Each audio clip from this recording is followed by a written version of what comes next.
Hello, and welcome back to Keivette Creates. In this episode of Keivette Creates, we talk about the difference between family by blood and family by behavior. As we grow, heal, and evolve, we begin to realize that not everyone connected to us have earned our access to our lives, our peace, or our energy. This episode is about recognizing who truly supports you, who drains you, and why knowing the difference matter for your mental and emotional health. So we will discuss why blood alone doesn't equal safety or support when it comes to family. There is this saying, blood is thicker than water. It's a common saying, but biologically alone doesn't guarantee love, safety, or support. Family by blood can be meaningful, but it isn't automatically healthy or protective. Here's why. Biologically,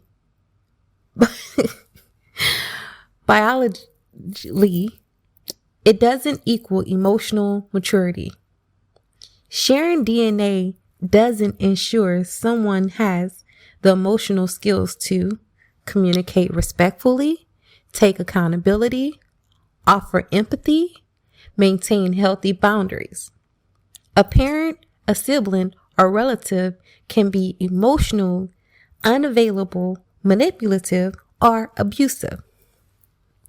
Please excuse how I pronounce certain words. Some things are hard to, for me to pronounce. But anyways, love is an action, not a genetic trait. Real support is shown through consistent care, reliability during hard times, respect for your individuality, protection of your well-being. Those behaviors are choices, not biological instincts. Some family normalize harm. In certain families, harmful patterns get excuses as, that's just how they are. Families stick together no matter what. You only get one mother and father. This pressure people to tolerate disrespect, neglect, or even abuse in the name of loyalty. Trust is built, not inherited. Safety comes from emotional security, honesty, accountability. Even strangers can earn trust over time, while relatives can break it. Choosing family can be just as real as close friends, mentors, partners, and community members often. They show up constantly, celebrate your growth, respect your boundaries, and offer unconditional support. Many people find deeper safety in choosing relationships than biological ones. Obligations / healthy attachments. Feeling obligated to someone because you're related doesn't mean the relationship is mutual. And I want to say this again. Feeling obligated to someone because you're related doesn't mean that relationship is mutual. Some people, no matter if you're blood or not, they don't care. They don't share that same loyalty you have. So you have to recognize that in some of these family relationships. That's just how some people is. So obligation and healthy attachment, so feeling obligated to someone because you're related doesn't mean the relationship is mutual. It's healthy and you must tolerate the harm. You can care about someone and still protect yourself from them. You can distance yourself. You don't have to, they don't have to be a part of your life, and that's okay. The bottom line is Blood creates a biological connection. Safety and support comes from behavior. Family is defined less by shared genetics and more by respect, care, accountability, and consistency. If someone doesn't provide those, no matter their title, you are allowed to redefine what family means for you.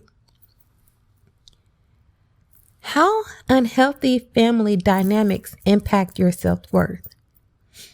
Unhealthy family dynamics can shape how you see yourself in deep and lasting ways, especially if those patterns were presented during childhood, when your sense of identity was still forming. Here's how that impact often unfolds. Constant criticism, internalized self-doubt. If caregivers frequently criticize, compared, or minimize you, you may have learned, I'm not good enough. I always mess things up. Love has to be earned. Over time, external criticism becomes an internal voice. Even in a safe environment, you may expect rejection or assume you're falling short. Conditional love and going towards performance-based worth. So we're going to talk about conditional love, performance-based worth. And families where approval depends on achievements, behavioral, and obedience, love may have felt tied to grades. It could have been tied to grades, appearances, success, or compliances. Mistakes may have led to withdrawal, silence, or punishment. This can create adults who overwork to prove valued, fear failure intensely, struggle to relax without feeling guilty. Your work becomes something you do and not something you are. So this is conditional love due to performance-based worth when it comes to family. Okay? Now, emotional neglect, feeling invisible. This is when emotions are dismissed. You're too sensitive or ignored. You may have learned to suppress feelings. You might struggle to identify or trust your own emotions. You may feel unseen or fundamentally unimportant. This often leads to low self-esteem, low self-worth, because your inner world was never validated. So we're going to talk about responsibilities without support. If you had to act like the adult, the emotional or protectively you have felt responsible for others' feelings, learn your needs come last, associate worth with caretaker. As an adult, this can look like people pleasing, burnouts, or difficulty in asking for help. Parentification. I would love to look into more of this parentification thing where your responsibilities without support. And this, I feel like, is a lot of kids who had to grow up too soon, had to care for siblings, parents never home, mom or single moms, leaving older kids to fend for the younger ones. And they end up having this adult characters and stuff young. And then it just, I see that in a lot of people. Gaslighting or individualization, self-trust.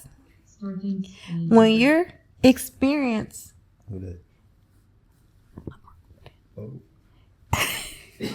sorry, my son just walked in and I'm recording. Okay, let me get back to, so we're going to talk about gaslighting.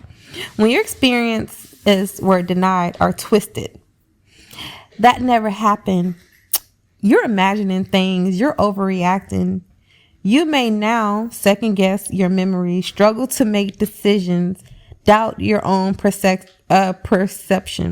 This is like when family's gaslighting you. Family can gaslight you. That's a thing. It doesn't have to just be relationships. The gaslighting can come from a family member as well. Conflict, chaos, instability. So, an unpredictable environment. You may have constant scans for danger. You learn to anticipate moods and manage tension. As an adult, this can create anxiety in calm situations, difficulty feeling safe in relationships, a belief that peace won't last. You may feel like you must manage everything to be secure. The core mechanism, you internalizing their environment. Children naturally assume if something is wrong, it must be me, because children depend on caregivers. It's psychological, safer to believe I'm flawed than the people I depend on are unsafe. That belief can silently follow you into adulthood. Signs your self-worth was impacted. Chronic self-criticism, fear of rejection, over-apologizing, difficult setting boundaries, feeling too much or not enough, choosing relationships that repeat family dynamics. The good news is self-worth is rebuildable. You can rebuild your self-worth. Even if, whatever kind of family you come from, everyone comes from different kind of family backgrounds. You can come from a good home. You can have 3, 5, 10 kids in the same home, and everyone's going to take that experience in a different way. But there's good news. You can rebuild it if you lost it, your self-worth. Your self-worth was shaped in relationships, so it can be healed in relationships with others and yourself. Recovering often involves noticing your inner critic and challenging it, learning emotional validation, setting small boundaries. Therapy or trauma-informed support. Reparenting or practices give yourself what you didn't receive. The most important shift, your childhood environment explains your pattern. It does not define your value. So we're going to talk about now setting boundaries with family members without feeling guilty. Setting boundaries with family can feel especially hard because there's history, expectations, and often a strong sense of obligation. But boundaries aren't rejection, they're clarity. And clarity protects relationship in the long run. Here's how to set boundaries without drowning in guilt. 1. Reframe what a boundary is. A boundary is not disrespect, rebellion, or selfishness. A boundary is a limit on what you can give, a statement of what behavior you will accept, a way to protect your mental and emotional health. Healthy adults are allowed to have limits, even with family. Okay, number 2, drop the good son/daughter myth. Many families operate on unspoken rules like family comes first no matter what. You owe us. If you love us, you would. Love does not require abandonment. You can love your family and say no. Number 3, use clear, calm language. Boundaries work best when they're short, direct, not over-explained. Examples: I'm not available for that. I won't discuss my relationship. I'm leaving if the conversation turns disrespectful. I can help for 1 hour, not the whole day. The more you justify, the more room people have to argue. Number 4, expect pushback without panicking. If your family is used to unlimited access to you, your new limits may feel like a threat to them. Pushback doesn't mean you're wrong, you're cruel, you're selfish. It often means the old dynamic is changing. Discomfort is not danger. Number 5, let them have their feelings. That's okay. This is the hardest part. You are responsible for your tone, your clarity, your consistency. You are not responsible for their disappointment, their anger, or their guilt tripping. Adults can manage their own emotions. Number 6, guilt doesn't mean you're doing something wrong. Guilt often shows up when you're conditioned to prioritize other.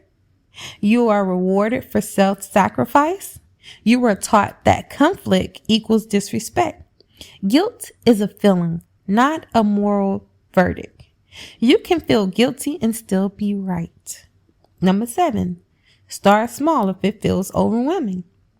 If big boundaries feel scary, try delaying response instead of answering immediately. Shorten visits instead of canceling entirely. Saying, I'll think about it instead of automatically yes. Confidence built with repetition. Number 8, remember this truth. If a relationship only works when you have no boundaries, it wasn't healthy. It was control. Healthy love survives limits. Choose peace over obligation. Redefine family in a way that protects your mental health. Okay? So, this episode is for anyone learning how to love family without losing themselves. Family should feel safe. Okay? Family should feel safe. A healthy family environment is where you feel emotional safe, able to speak without fear of being mocked, ignored, or attacked. Physical safe, free from threat or harm. Respect. Your boundaries, feelings, and individuality matters. Support, especially during stress, mistakes, or hard times. Accept it. Love, not conditionally, but consistently. Safety in a family doesn't mean there are no disagreements. It means conflicts are handled with respect, not fear. Love for your family should not cost your peace. Loving your family should feel like warm, not consistent anxiety, guilt, or emotional exhaustion. Love is meant to nourish you, not drain you. When it starts costing your peace, it's often a sign that boundaries are needed, not less love. You can love someone and still say no, care deeply and still protect your mental health, show up family without abandoning yourself. Peace isn't selfish. It's necessary. And healthy love, even without family, includes respect, space, and emotional safety. Growth may require distance, and that's okay. Growth requires distance from your family, and that's okay. Not all distance is rejection. Not all space is betrayal. Sometimes distance is just the most honest way to become who you are meant to be. Family shaped us. Our language, our fear, our loyalties, our limits. But growth asks hard questions. Who am I outside of this role? What do I believe when no one is watching? What patterns am I ready to break? Distance can look like moving to a new city, setting boundaries, limiting certain conversations, choosing peace over constant obligations, healing in private. It doesn't mean you don't love them. It means you are learning to love yourself too. Some families celebrate your elevation. Some resist it. Either way, your growth is not a betrayal. You are allowed to outgrow dynamics that shrink you. Protect your mental health. Redefine closeness. Choose environments that help you expand. Distance can temporary or permanently. It can be quiet or loud. It can feel lonely before it feels liberating. But growth often requires oxygen, And sometimes that oxygen is space. Okay. So this was my episode. I know it's been a while. I haven't, did a podcast in a minute, but I'm back and I'll be doing my weekly podcast that will be available on Apple, Spotify, iHeartRadio, and YouTube. So please feel free to follow me, download. It's all free. I'm on Instagram. I'm on Facebook. And I appreciate your support and just listening to my podcast. Thank you. Until next time. See you.